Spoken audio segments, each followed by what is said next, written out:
มีความฝันที่งดงามบนเส้นทางข้างหน้าเหตุใดตัวเฮา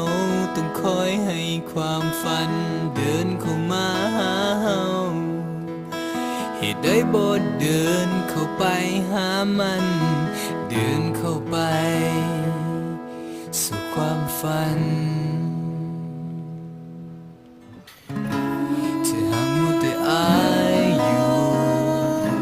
เธอหากมัวแต่ยานอยู่แล้วเมื่อใด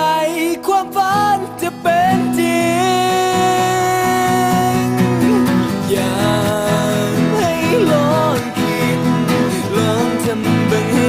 รู้หากมันผิดพลาดไปอย่าใส่ใจบ่มีสิ่งใดจะเหนือความพยายามความพยายามอยู่ที่ใดผลสำเร็จคงบ่ไกลบ่ไกลเกินจะเอื้อมมือลาลาลาลาลาลาลา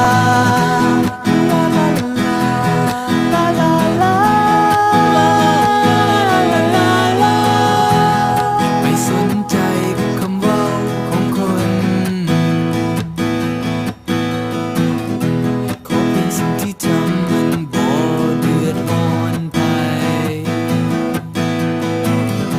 จงก้าวต่อไปตามที่ใจมันเฮียงโหถ้าหากบ่ลองมันก็คงจะบ่เธอหากมัวแต่อายเธอหากมัวแต่ยานอยู่แล้วเมื่อใดความฝันจะเป็นจริ